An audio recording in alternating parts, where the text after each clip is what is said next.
이 하나님 하면은 그냥 창세기에서는 이렇게 아브라함의 하나님, 이삭의 하나님, 야곱의 하나님, 그리고 나의 하나님 이런 정도였어요. 근데 이제 출애굽기부터 가면은 이제 그 애굽에서부터 400여 년 만에 이렇게 출애굽하면서 이제 여호와 하나님은 믿음의 조상들의 하나님일 뿐만 아니라 나의 하나님일 뿐만 아니라 이스라엘 민족의 하나님, 이스라엘의 하나님, 이스라엘의 하나님.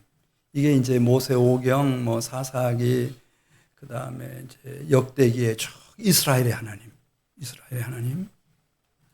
그런데 그런 이스라엘 백성들에게 하나님이 정말 어떤 분이신지를 하나님께서 이제 교육을 시키시는 기회가 왔습니다.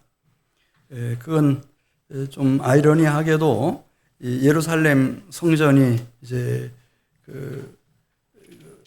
침멸된 주전 586년 이후였어요. 나라는 다 망했고 이제 이 유다 백성들은 포로로 바벨론에 끌려갔어요.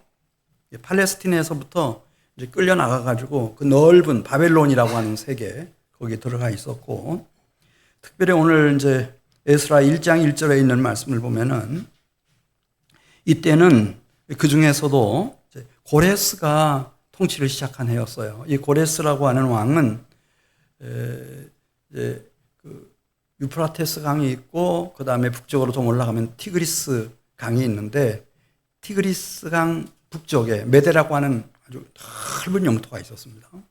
근데 그 중에 아주 작은 지역에 이제 조그마한 왕, 이 고레스가 있었는데 이제 오늘 1절, 2절을 천천히 보면 그 고레스가 신을 찾기 시작해요. 아마 도움이 절실했던 것 같습니다. 그래서 이제 신을 찾다 보니 이제 하나님을 찾게 되고 나중에는 알게 됐어요. 여호와 하나님이라고 하는 것을 알게 됐어요. 그 하나님하고 계속 얘기를 주고받아요. 이 세상에 태어나서 그냥 맨정신으로 자기 혼자서 인생을 살 수도 있지만은 아마 이제 이 고레스는 그래서는 안 되고 이 하늘의 도움이 절대적으로 필요하다고 하는 것을 일찍 느낀 거예요. 그 마음 깊은 곳에서부터. 그래서 여호와 하나님하고 계속 대화를 해요. 그러다 보니 이제 메대라고 하는 그 광활한 이 티그리스 강 북쪽에 있는 모든 영토를 다 이제 흡수해 들이게 됐어요. 게다가 이제 그 티그리스 강 남쪽에 있는 바사, 페르시아라고 그렇게 말하죠. 이 바사 나라하고 같이 이제 연합을 해가지고 그때까지 대단한 제국이었던 바벨론 제국을 정복을 해요. 그리고 그 공로를 인정받아가지고 이제 얼마 가지 않아서 이때는 주전 538년이에요. 이 고레스가 메대 바사를 통일한 이 바사 제국의 초대 왕이 되는 거죠. 근데 인류 역사상 이런 제국의 역사가 언제부터냐, 이제 학자들에 따라서 조금 다르지만은, 근데 비교가 안 되는 거예요. 무슨 아수르라든지 바벨론 제국이라든지 이런 건 비교가 안 돼요. 왜냐하면 이 영토라고 하는 게 이 고레스가 점령한 영토는 대단했어요. 이 동쪽으로는 인더스 강에서부터 시작해가지고 그 서쪽으로 가면은 이 아시아 끝단, 지금 우리가 퀴르키에라고 말하는데 거기에 이제 끝나는 지점이 있어요. 거기 에게해와 흑해 사이에 해협이 하나 있는데 그 해협을 건너면은 바로 그 땅이 유럽 대륙이에요. 한창 이 바사가 막 이렇게 이름을 떨칠 때는 유럽 전체는 아니지만은 거기 헬라, 마케도니아 그 반도를 자기 손에 넣었던 그런 때가 있었어요. 그 저 남쪽으로는 아프리카를 대표하는 그 애굽도 이 손아귀에 다 있었고요. 석국이었고 어마어마하죠. 어마어마합니다. 그러니까 이들의 영토가 유럽 대륙까지 저 아프리카, 이집트까지 다 들어와 있는 그때 이런 큰 나라, 인류 사상 초유의 가장 거대한 제국을 일으켰던 이 바사왕 고레스에 대한 얘기입니다. 이 고레스가 이제 그 얘기를 써요. 어떻게 해서 자기는 이렇게 큰 제국을 건설할 수 있었는지. 내 힘으로 한 게 아니고, 이제 그냥 바사 제국 내에 있는 이 백성들은 야, 고레스 대단하다 이렇게 생각하지만은 이 고레스는 정직한 사람이었던 것 같아요. 이거 내가 한 게 아니고 내가 섬기는 하나님이, 하늘의 하나님이 나를 이렇게 이끌어서 세워주신 거다. 그 얘기를 씁니다. 우리 에스라 1장 1절을 같이 보겠어요. 바사왕 고레스 원년에 여호와께서 예레미야의 입을 통하여 하신 말씀을 이루려 하시려고. 하나님이 이제 주전 586년에 유다 나라가 망하고 성전이 불타 없어질 때 그 얘기를 썼어요. 마지막 선지자였던 이 예레미야가 70년 후에 하나님이 다시 돌아오게 할 것이고, 그리고 성전을 다시 이렇게 세울 거다. 근데 정확하게 70년 후인 주전 516년에 성전이 세워져요, 예루살렘에. 지금 그 얘기 하는 거예요. 이거 하시려고, 예레미야의 입을 통하여 하신 말씀을 이루게 하시려고 여호와께서 바사왕 고레스의 마음을 감동시키셨다는 거예요. 어릴 때부터 이 고레스의 마음 속에 하늘이 있듯이 살아계신 하나님이 계시겠다. 그런 생각을 하면서 그 하나님하고 계속 대화하고 그 감동 속에서 이런 거대한 제국을 이룬 거예요. 그 얘기 쓰고 있어요. 여호와께서 감동시키심에 그가 온 나라에 공포도 하고 조서도 내려 이르되 바사왕 고레스는 말하노니 누가? 하늘의 하나님 여호와께서. 그리고 이제 나중에 점점 알게 되는 거죠. 이 하나님이 여호와 하나님이시구나. 이렇게 알게 된 거예요. 하늘의 하나님 여호와께서 세상 모든 나라를 누구한테 주셨다고요? 내게 주셨다. 내게 주셨고 나에게 명령하사 유다 예루살렘에 성전을 건축하라 하셨나니. 그러니까 이제 이 하나님을 찾고 하나님과 함께 이제 걸어오면서 두 가지. 하나는 하나님께서 이 고레스에게 이 세상 나라를 다 주셨어요. 인류 사상 아담과 하와 이후에 최초의 가장 강성한 대제국 페르시아 제국을 이룰 수 있었고, 그리고 하나님 앞에서 이 마음의 큰 감동, 그 대신에 너는 유다 예루살렘에다가 성전을 건축해라. 이 약속이 있었어요. 하나님과 이 고레스 사이에 성전을 건축해라. 우리 3절 가서 보겠어요. 이스라엘의 하나님은 참 신이시라. 누가 가르쳐주는 사람은 없었지만은 주의 영이 많으니까 이걸 깨달았어요. 이 여호와 하나님은 살아계신 참 하나님이시구나. 그러면서 너희 중에 그의 백성된 자는 다 유다 예루살렘으로 올라가서 이스라엘의 하나님 여호와의 무엇을 건축하라고 그랬죠? 그러니까 이 제국 내에다가 포고령을 내리는 거예요. 그리고 조서를 탁 붙였어요. 이 제국 안에 있는 유다 백성들은 다 예루살렘으로 돌아가라. 그리고 예루살렘에다 무엇을 건축하라고요? 성전을 건축해라. 이렇게. 왜냐하면은 이건 다른 곳엔 설명이 안 나와요. 이 고레스와 하나님 사이에 성령의 감동하심으로 이루어진 약속이었어요. 내가 너를 이렇게 세울 테니 그 대신에 너가 이런 제국의 큰 지도자가 됐을 때는 마치 다윗을 통해서 솔로몬을 통해서 성전을 건축했던 것처럼 하나님이 불타 없어져 버린 예루살렘에다가 이 성전을 건축하시겠다고 그렇게 약속하신 거예요. 1장 4절 가서 보겠습니다. 그 남아있는 백성이 이제 그러니까 유다인들은 둘로 나뉘어지겠죠. 하나는 하나님께서 지금 우리 유다인들을 인도하시는구나. 유다 땅으로, 예루살렘으로. 성전을 건축하도록 이렇게 깨닫고 이제 예루살렘을 가는 사람도 있고, 아니면은 지금 세월이 너무 많이 흘렀잖아요. 예. 여기서 태어났고 이게 다 현지어가 자기들의 모국어가 되고 여기서 다 삶의 기반을 다 다진 사람들은 같이 동행하지 못하는 사람들이 있어요. 그 사람들은 1장 4절에 있는 말씀을 보면은 예루살렘에 돌아가서 성전을 세우려고 하는 사람들을 응원하고 지지하고 적극 구원하라는 거예요. 그 얘기를 이제 고레스가 합니다. 우리 1장 4절 다시 읽습니다.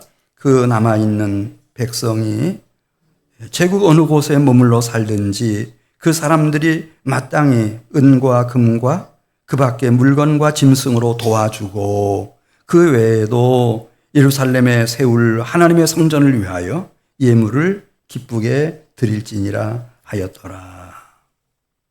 네. 근데 이게 신기한 게 이제 이 고레스보다 200년 전에 살다 간 이사야라고 하는 선지자가 있어요.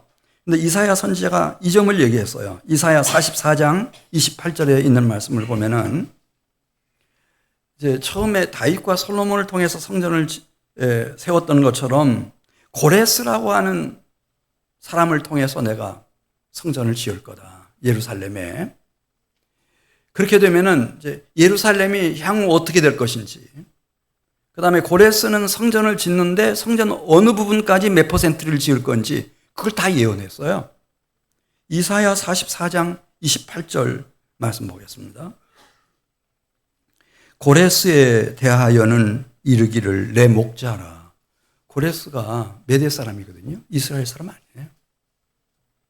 그런데 고레스는 내 목자라. 하나님이 자기 백성들을 위해서 선한 목자처럼 쓰시겠다는 거죠. 그가 나의 모든 기쁨을 성취하리라 하며 예루살렘에 대하여는 이르기를 중건되리라. 그가 거기 성전을 세우면은 다 망했거든요. 아수르 나라에게 다 망했고 북왕국까지. 바벨론 때 다 망했어요. 유다 예루살렘 하나 빼놓고 다 망했는데 이제 결국은 바벨론 때죠. 바벨론 때 느부갓네살에 의해서 다 망해버렸습니다. 유다 예루살렘까지. 그게 끝난 줄 알았어요. 근데 유일하게 이제 한 나라를 일으키는데 그게 유다 나라예요. 그게 이제 어떻게 해서 다시 일어나게 되는지를 지금 이사야 선지자가 설명하는 거죠. 예루살렘에 성전을 중건할 거다. 물론 고레스는 그 성전을 완공하지를 못하고 기초만 놓을 거다. 그 얘기까지 다 썼어요. 예. 그렇지만 그 미치는 영향이 얼마나 클 것인가에 대하여 말씀한 겁니다. 그래 결국은 우리가 이제 그 에스라 6장 14절 15절을 가서 보면은 정확하게 예레미야 선지자가 예언한 것처럼 70년째 되던 주전 516년에 다리오 왕 제6년입니다. 6년에 성전은 다시 세워졌고 하나님 앞에 봉헌을 하게 됩니다. 기적 같은 일이 일어났습니다. 그러니까 이걸 통해서 주님께서 말씀하시는 게 있습니다. 하나님은 아브라함의 하나님, 이삭의 하나님, 야곱의 하나님, 나의 하나님 맞습니다. 하나님은 이스라엘의 하나님 맞습니다. 그러나 하나님은 더 크신 하나님입니다. 이 지구상에 가장 광대하고 가장 힘 있는 바사제국을 세울 수 있는 분이시고 그 제국 역사 속에서 가장 뛰어난 황제죠. 제국이니까. 그런 황제를 그 마음을 다 움직이실 수 있는 하나님. 큰 하나님. 큰 하나님. 역사의 주관자이신 하나님. 그거를 이스라엘 백성들을 팔레스틴에서 끌어내가지고 저 바벨론으로 데려가서 이제 이 고레스 때 그런 강성한 나라가 확 일어났을 때 그때 직접 다 확인한 바입니다.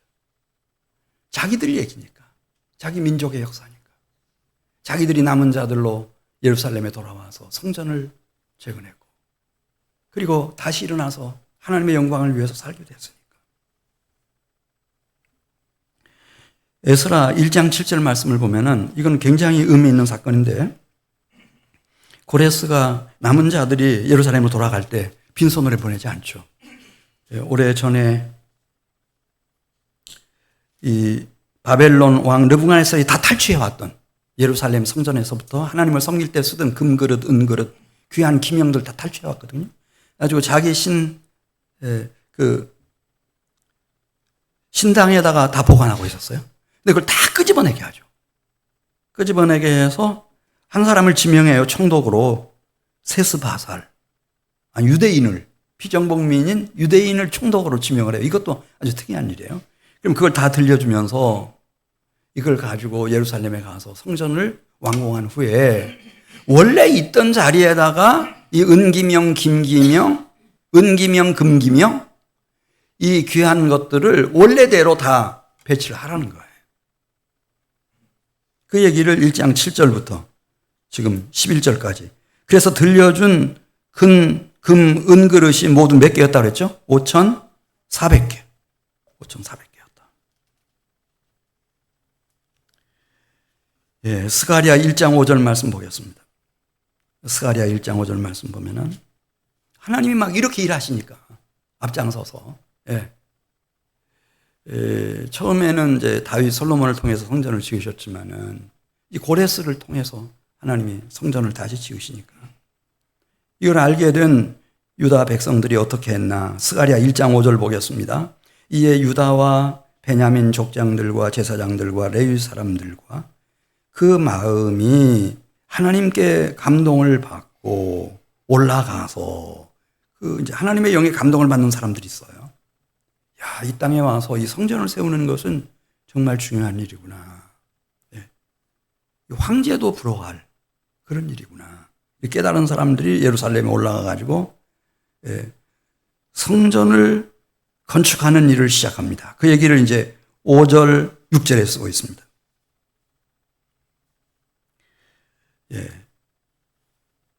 고린도후서 9장 6절에도 이 성전은 이제 음부의 권세가 이기지 못할 교회의 예표예요. 또 주님의 나라의 모형이고 그림자예요. 근데 누구든지 진실한 그리고 충성스럽고 분별력이 있는 사람들은 이 한 가지 목표를 향해서 가는 거죠. 성전을 세우는 것이고 음부의 권세가 이기지 못할 너는 베드로라 이 반석 위에 내 교회를 세우리니 음부의 권세가 이기지 못하리라. 교회를 세우는 것이고 주님의 나라를 세우는 거예요. 그리고 이것을 위해서 충성한 사람들은 고린도후서 9장 6절 말씀 보면 주님의 축복의 약속이 있어요. 고린도후서 9장 6절입니다. 이것이 적게 심은 자는 적게 거두고 많이 심은 자는 많이 거둔다 하는 말이로다. 각각 그 마음에 정한 대로 할 것이요 인색함으로나 억지로 하지 말지니 하나님은 즐겨내는 자를 사랑하시느니라. 할렐루야. 우리 성도들은 하나님이 꼭 기억해 주실 거예요. 여러분들은 여러분들의 땀과 눈물과 희생으로 교회를 다 세워왔으니까요.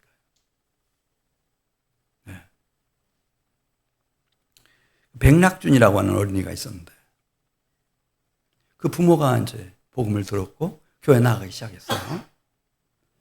근데 이제 교회가 먼 곳에 있으니까 자꾸 자기가 사는 그 마을에도 교회를 세우고 싶은 마음이 막 똑같죠. 다윗에게 그랬던 것처럼 솔로몬에게 그랬던 것처럼 고레스에게 그랬던 것처럼 막 성전을 세우고 싶은 생각이 막 불길같이 일어나는 거예요. 그 대책도 없이 그냥 가을 농사 끝나자마자 다 팔아버렸어. 논도 팔고 밭도 팔고 다 팔아버렸네. 시골 마을에서 다 팔아버렸어요. 가지고 교회를 지었어요. 봄이 오니까 교회를 지었죠. 교회를 짓고 이제 지나갔는데 뭐 가을이 됐는데 거둘 게 있어야죠. 밭에 가도 밭도 없지, 논도 없지, 아무것도 없으니까 쩔쩔 굶고.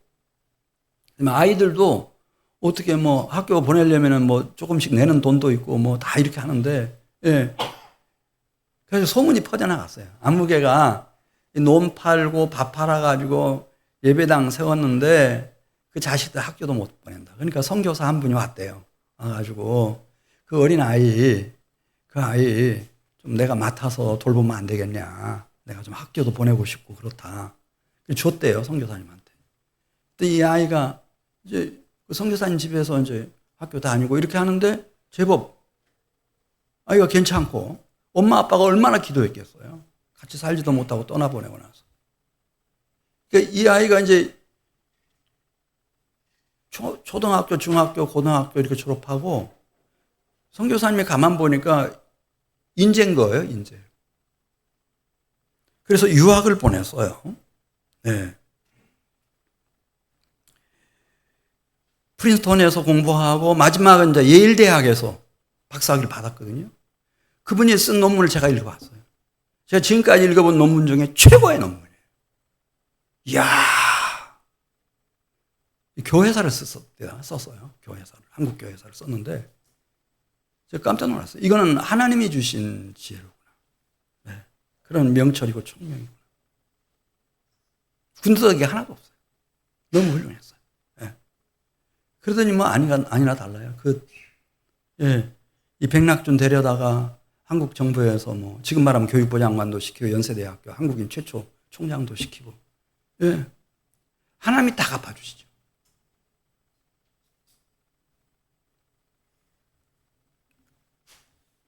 이 하나님을 알고 그 마음을 읽은 사람들을 하나님이 가만 버려두시는 법이 없죠.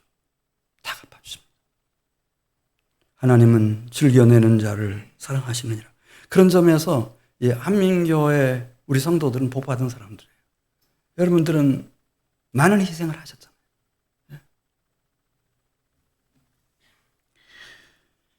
에스라 4장 10절 가서 보겠어요. 에스라 4장 10절 가서 보면은, 그래 이제 건축이 잘 진행되는가 싶었는데 문제가 터졌네요. 에스라 4장 10절 보면은. 유프라테스 강 서편에 거기에 이제 아수르라고 하는 나라가 있었잖아요. 물론 바벨론도 있었고요. 근데 그 아수르 나라가 망했지만 바벨론에게.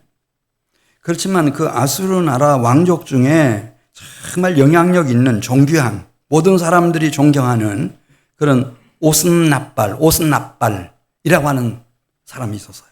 그 영향력이 대단했어요. 예. 그러니까 뭐 아수르는 망했지만은 그러나 이 사람이 개인적으로 얼마나 많은 존경을 받고 있는지. 이 사람이 이제 이 예루살렘에 성전 세워지는 것을 싫어하는 사람이 있었거든요. 그게 누군가 하면은 같은 이스라엘, 북왕국, 사마리아 사람들이었어요. 사마리아 총독이었어요. 그 총독하고 딱 결탁이 된 거예요. 결탁이 돼가지고 그냥 유프라테스 강 서편, 남편 지역에 있는 모든 총독들 다 세를 규합하고 다 이렇게 설득해가지고 고발장을 제출하는 거예요. 바사 왕에게. 이 짓 못하게 해야 된다. 절대로 성전 짓지 못하게 된다. 그래가지고 에스라 4장 12절부터 있는 말씀을 보면은, 왜 절대로 이 성전을 짓도록 허용을 해서는 안 되는지 이유가 쭉 나와요. 근데 이 사람들은 막 과장을 해서 얘기를 하는 거예요. 지금 성전 기초 놨거든요. 근데 막 성을 쌓는다고 지금 막 그렇게 이제 이 바사 왕이 현지 와가지고 보고 뭐 그렇게 할 시간이 없으니까 워낙 넓은 나라니까. 그러니까 막 그렇게, 이 성전이란 말 한마디도 안 쓰고, 예루살렘 성. 이 예루살렘 성이 다시 이제 복원되게 되면 어떤 일이 일어날 건지. 그 유다인들로부터 그 지역에 사는 사람들로부터 세금 전혀 받을 수 없게 될 거다. 그런 얘기도 쓰고, 그리고 한번 역사적 기록들을 한번 리딩을 해보시라. 이렇게 성이 일어나면 유다 나라가 일어나게 되고, 그렇게 되면은 당신은 이 유프라테스 강 건너편에 있는 모든 영토를 다 잃어버리게 될 거다. 이전에도 틈만 나면 이 유다 나라가 그렇잖아요. 저 솔로몬 때부터 다윗 때부터 유프라테스 강 이남 지역을 저 애굽까지 다 지배하고 통치했잖아요. 조공받고 세금받고 다 했잖아요. 그 얘기를 쭉 쓰면서 이대로 방치하면은 유프라테스 강 건너편 당신의 영토는 순식간에 다 없어진다. 그러면서 이제 이 고발장을 제출한 거예요. 그래서 왕이 그 고발 문서를 읽다가 이제 역사적 기록들을 읽어내려가는데 그게 사실이에요. 이 유다라고 하는 나라가 보통 나라가 아니었어요. 이스라엘 나라가. 예. 그래서 에스라 4장 23절 이하에 있는 말씀을 보면은 아주 이때 이제 아닥사스다라고 하는 왕인데, 아닥사스다가 이제 뒤에 나와요. 60년 후에 또 나와요. 근데 이게 이제 이름은 같아도 사람은 달라요. 헤롯 하면은 헤롯 대왕이 있고 헤롯의 아들이 있고 손자가 있고 막 쫙 있는 것처럼 다 다르죠.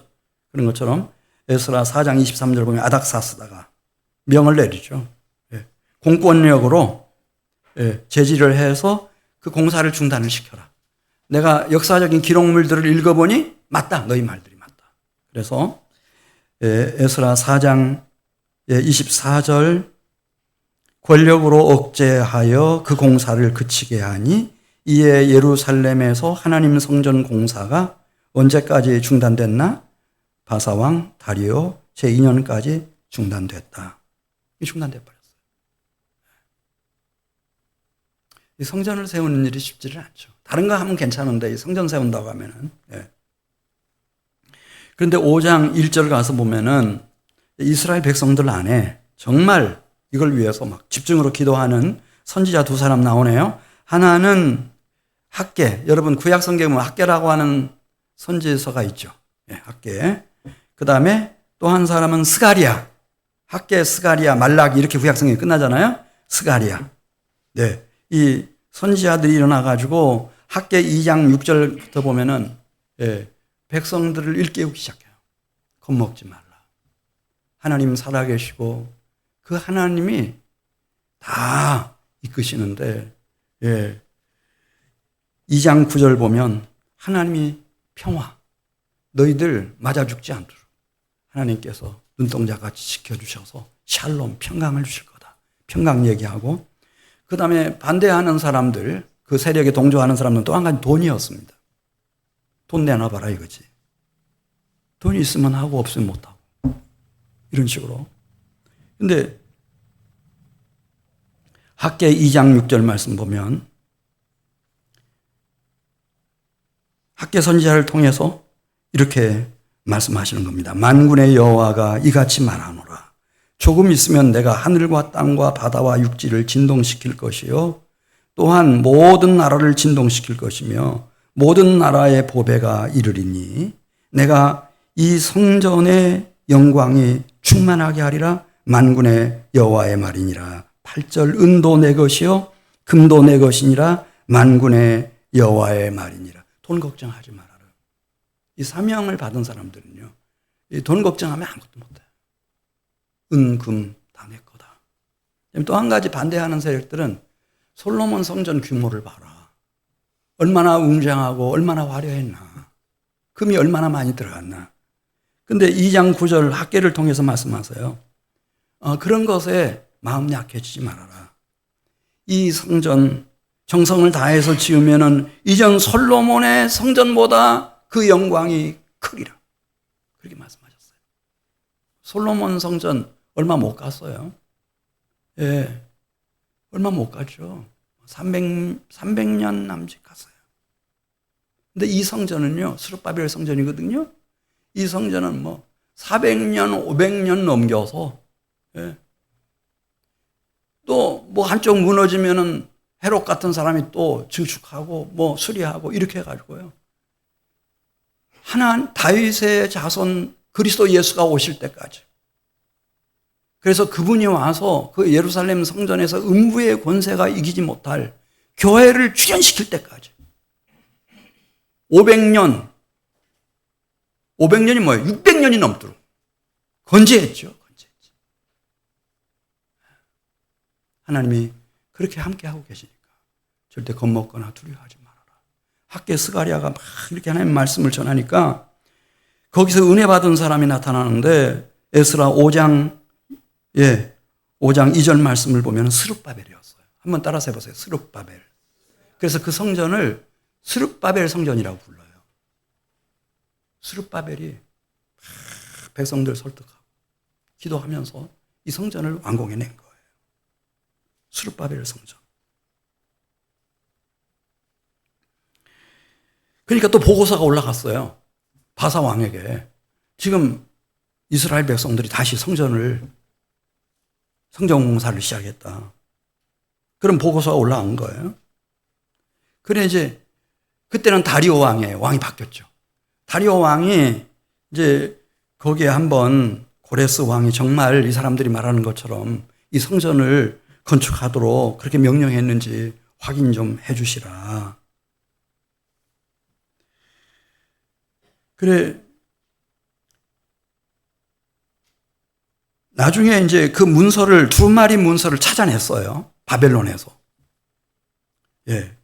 그래가지고 이 다리오가 읽어보니까 맞은 거예요. 고레스가 고레스같이 싫어했어요. 예루살렘에다가 무엇을 다시 지으라고요? 성전을 건축하라. 거기 쭉 보니까요. 그 에스라 5장 13절부터 14절 쭉 거기 보면은 6장 1절에 나오죠. 메대도 앙메다 궁성에서 한 두루마리를 발견해서 읽어보니까 거기에 성전 규모까지 높이는 얼마로 짓고 그 다음에 건축 방법까지 이렇게 큰 세 층은 돌로 짓고 그 위에다가 나무로 짓고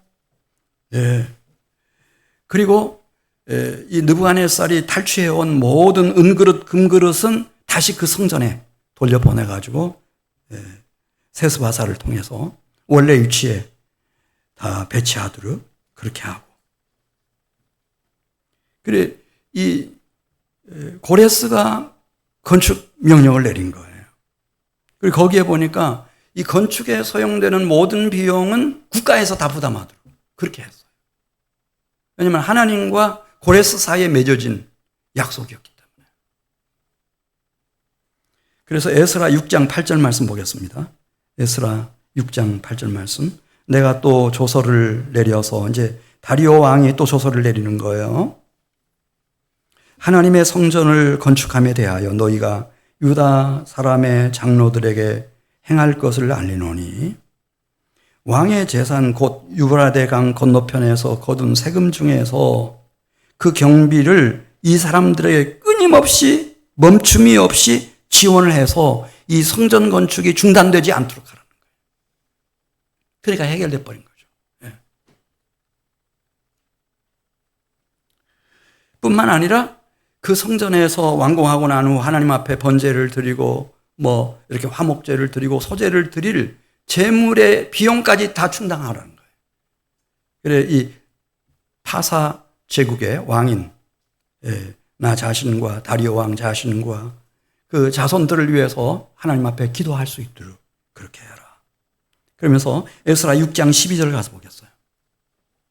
바로 이거였어요. 왜 하나님이 성전을 어렵게 그렇게 시작하게 하셨는데 그냥 완공할 때까지 그냥 평탄하게 해주시지 이런 어려움을 주셨나.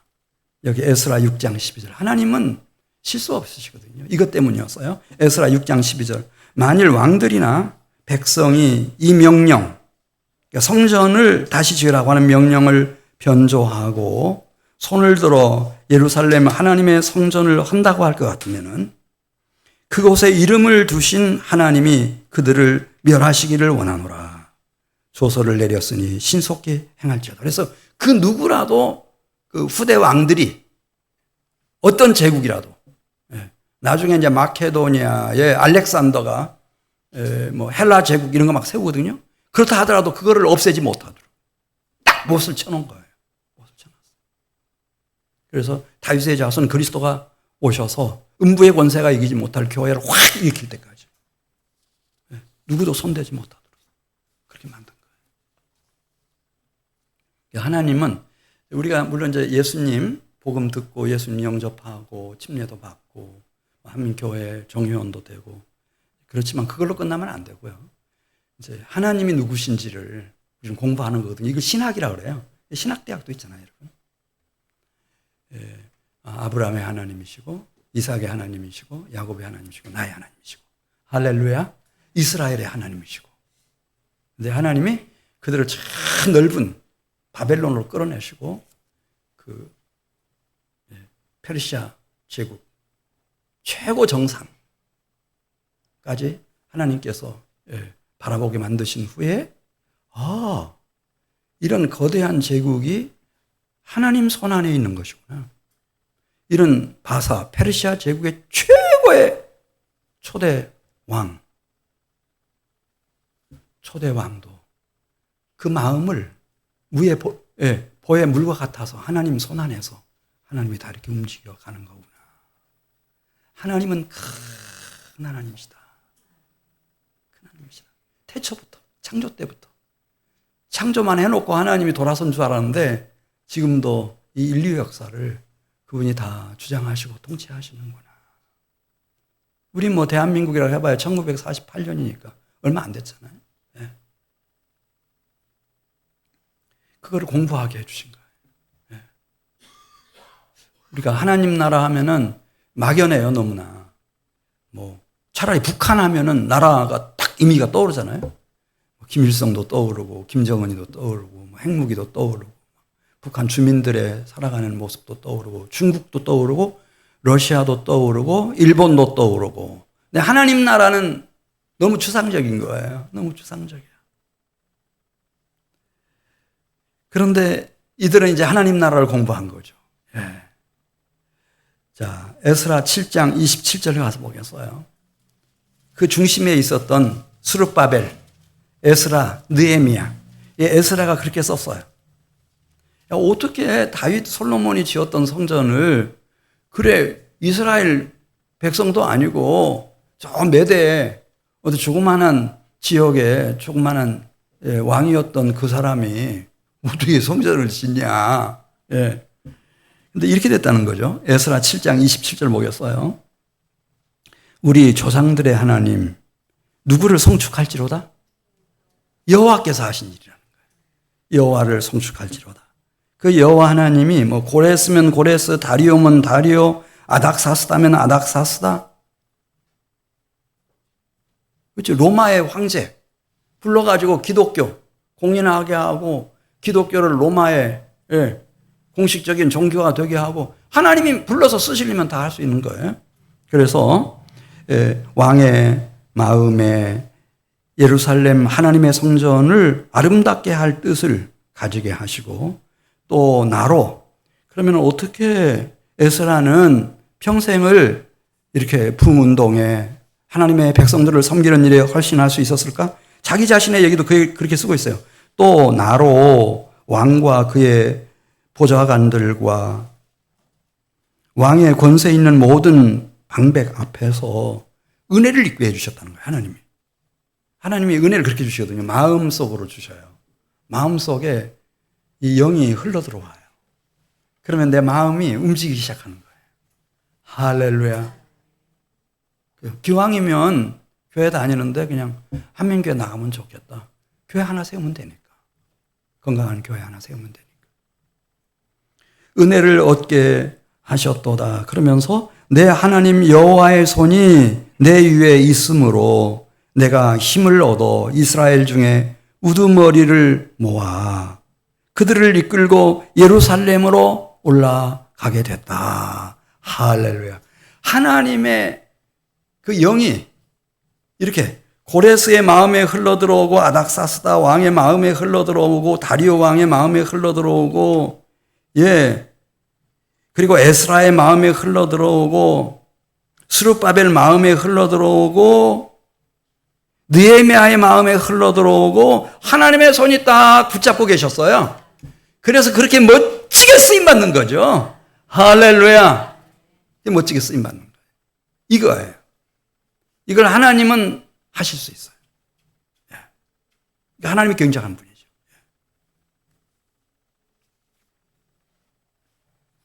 그래 이들이 바벨론을 떠나가지고 이제 유대 땅을 밟고 예루살렘에 막 들어설 때 이제 시온산이 보였겠죠. 시온산을 이제 막 올라서면서 그 땅을 밟으면서 어떤 심정이었을까.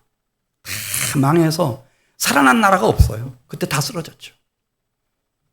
근데 그 땅을 밟으면서 그들이 하나님께 올린 찬미는 어떤 찬미였을까.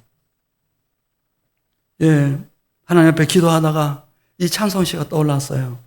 나를 지으신 이가 하나님, 나를 부르신 이가 하나님, 나를 보내신 이도 하나님, 나의 나 된 것은 다 하나님 은혜라.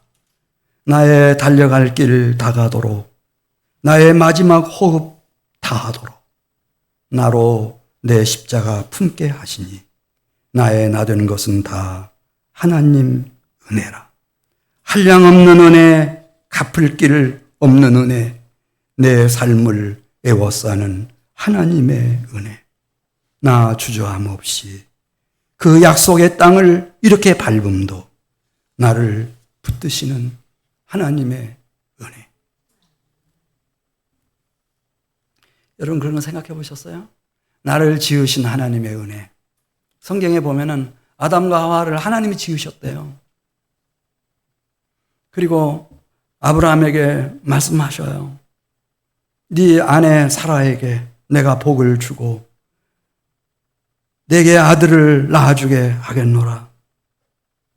그에게 복을 주어 여러 민족의 어미가 훗날 되게 하겠노라. 민족의 여러 왕들이 그에게서 나오리라. 지금도 우리에게 자녀들을 주시고 천대까지 은혜를 베풀어 가실 일을 계획하고 계시는 하나님. 나를 지으신 이가 하나님, 하나님의 은혜로다. 나를 부르신 이가 하나님. 여러분, 우리가 이 세상에서 소망 없는 사람들처럼 얼마든지 살아갈 수 있었겠어요. 근데 오늘 왜 여기 우리가 나와 앉아 있는 거예요? 나를 부르신 하나님의 은혜 때문입니다. 이사야 49장 1절 말씀. 이사야 49장 1절 말씀입니다. 여호와께서 태에서부터 나를 부르셨고 내 어머니의 복중에서부터 내 이름을 기억하셨으며 내 입을 날카로운 칼같이 만드시고 나를 그의 손 그늘에 숨기시며 나를 갈고 닦은 화살로 만드사 그의 화살통에 감추어 주시고 내게 이르시되 너는 나의 종이요 내 영광을 내 속에 나타낼 나의 백성 이스라엘이라 하셨도다. 나를 부르신 이가 하나님, 나를 보내신 이도 하나님. 보라 내가 너희를 보냄이 양을 이리 가운데 보냄과 같도다. 예레미야 너무 힘들어서 백성들의 심령이 너무 강박하니까 하나님 말씀을 전하면 계속 반박하고 협박하고 죽이려고 덤비니까. 그래서 내가 이제 돌아가서는 여호와를 선포하지 아니하며 그분의 이름으로 다시는 말하지 아니하리라. 이렇게 결심하지만은 하나님은 나의 마음이 불붙는 것 같이 만드셔서 골수에 사무치게 하시니 하나님의 보내심을 거역할 수가 없었다. 나를 보내신 이도 하나님. 나의 나 된 것도 다 하나님의 은혜라. 십자가의 도를 무시하는 사람들 많아요. 근데 고린도전서 1장 18절 말씀, 십자가의 도가 멸망하는 자들에게는 미련한 것이요 구원을 받는 우리에게는 하나님의 능력이라. 그래서 십자가의 도를 품은, 십자가를 품은 새로운 피조물이 되게 하셨습니다. 나의 나 된 것이 다 하나님의 은혜입니다. 그 약속의 땅을 밟음도 하나님의 은혜. 내 영혼을 누가 주관할 수 있습니까? 누가복음 12장 20절 한 분밖에 안 계십니다. 하나님이십니다. 오늘 밤에 내 영혼을 도로 찾으리니 그러면 내 준비한 것이 누구의 것이 되겠느냐. 말씀해 오시는 하나님. 그분이 내 영혼을 요한복음 14장 1절에 보면 그리스도 안에서 나의 아버지가 되신 예수님의 아버지 하나님의 나라로 그분이 나를 인도해 드실 것입니다.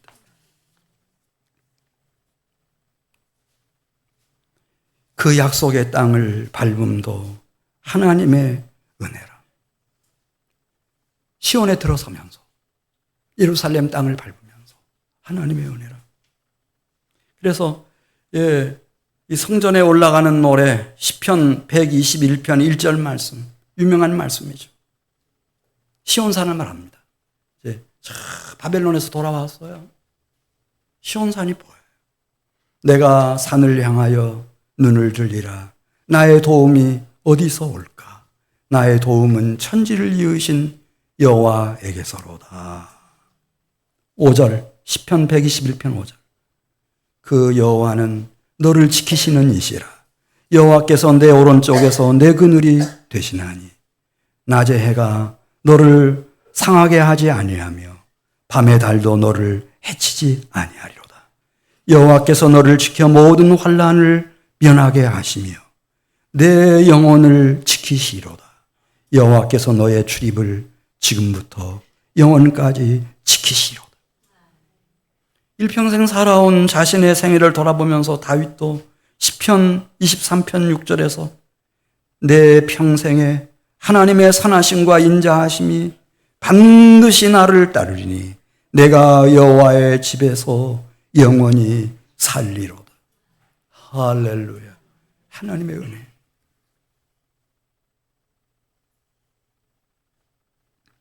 하나님은 지금도 살아계셔서 이 땅 각처에서 동서남북에서 우리 주님을 경배할 동방박사들 같은 사람들을 계속 불러들이십니다, 여러분. 이 교회도 지금 계속 오고 있습니다. 예. 누군가가 손만 내밀면 됩니다, 여러분.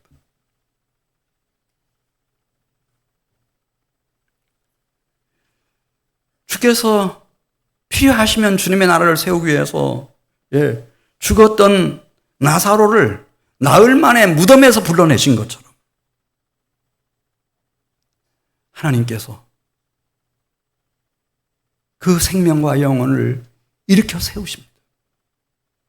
이것을 에스겔 37장에 보면 에스겔 선지자가 보았습니다. 하나님이 보여주시는데 이스라엘 백성들이 다 해골입니다. 마른 뼈다귀예요, 다. 겉모습만 살아있지 다 그렇게 돼 있어요. 근데 하나님이 에스겔에게 말씀하시는 거예요. 너 이들을 향해서 대언을 해라. 대언을 했어요.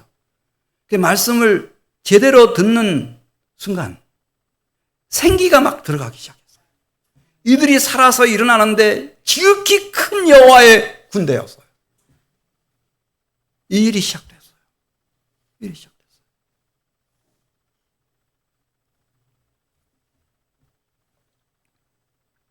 다니엘 7장 27절 말씀 보겠어요. 이 세상 나라가 있고 하나님 나라가 있어요. 뭐가 중요해요, 여러분? 눈에 보이는 나라가 중요한 듯 보이죠. 근데 이것은 그냥 정말 거룩하고 영원한 하나님 나라의 모형이고 예표고 그림자예요. 다니엘 7장 27절 보겠어요. 나라와 권세와 온 천하 나라들의 위세가 어디로 결국은 다 들어가는가? 지극히 높으신 분의 거룩한 백성에게 붙임 바 되리니. 우리 고레스에게서 본 것처럼 그분의 나라는 영원한 나라이라 모든 권세 있는 자들이 다 그를 섬기며 복종하리라. 그분의 영원하신 나라, 이것을 골로새서 1장 13절에서 하나님의 사랑하시는 아들의 나라 이렇게 말했어요. 네. 그래서였는지 예수님께서 부활하신 후에 제자들을 찾아오셔서 말씀하셔요. 이르시되 하늘과 땅의 모든 권세를 내게 주셨다. 하늘과 땅의 모든 권세를 내게 주셨다. 그리스도 안에서 신비한 일이 일어나고 있어요. 이 세상에서 일어나지 않는 일이죠. 정말 우리가 그리스도 안에 들어가면요 하나가 돼요. 하나가 돼. 두 사람은 이 사람들은 원래 천적이었어요. 이스라엘 역사 속에서 한 사람은 마태고 한 사람은 시몬인데 이 시몬은 오직 나라의 독립 한 가지만 생각하는 사람들이에요. 열심당원이라고도 하고 제로 땅이라고도 해요. 나라에 해를 끼치면 그냥 살해해버리는 거예요. 그게 자기들의 임무라고 생각했거든요. 근데 마태는 누구였죠? 세리였어요. 세리. 이런 매국노가 돼 있어요. 둘이 같이 갈 수 있어요, 없어요? 나라와 백성들을 팔아먹는 세리하고 시몬하고 같이 못 가죠. 근데 같이 가요. 이 그리스도 안에서만 가능한 일이에요. 마태는 마태복음을 썼어요. 마태복음 읽어보셨어요? 네. 그리고 시몬도 죽도록 충성했어요. 7 귀신 들렸던 막달라 마리아라고 하는 여인이 있었어요. 예수님 안에서는 깨끗함을 받았어요. 건강하고 정말 초대교회에 존경받는, 사랑받는 그런 하나님의 딸이 되었어요. 핍박자요, 자기 표현대로 피 흘린 자요, 대적하는 자였던 사울도 주님을 위해서 순교했어요. 그런 능력이 운행하고 있어요. 어려우면 도망치고 내빼던 마가 요한, 그리스도 예수 안에서 주님의 귀한 제자가 됐어요. 우리가 그 마가복음을 읽고 있어요. 용서받을 수 없는 중죄인 오네시모, 중범죄자예요. 근데 주님 안에서 그가 회개하고 변화받아서 초대교회에 얼마나 귀한 오네시모, 에베소 교회 감독으로 얼마나 존귀하게 하나님을 섬겼는지. 그래서 마가복음 16장 15절 이르시되 너희는 온 천하에 다니며 만민에게 복음을 전파하라. 이 복음이라는 말이 굿니우스예요. 지금 이분의 나라가 도래한 거예요. 하나님의 사랑하는 아들의 나라. 이 나라. 여기에 진실로 우리가 들어가면 살아계신 주님의 새 생명의 역사가 부어지는 거죠. 우리가 이제 6월 한 달 오늘 보내고 마지막 주의 날인데 우리가 이 대한민국을 위해서 늘 기도하고 참 사랑하듯이 그리스도 예수 안에 도래해 있는 하나님의 나라, 그 나라에 충성된 일꾼들, 백성들 되시기를 주의 이름으로 축복합니다. 하나님은 여러분들을 끝까지 사랑해 주실 것입니다. 기도드리겠습니다.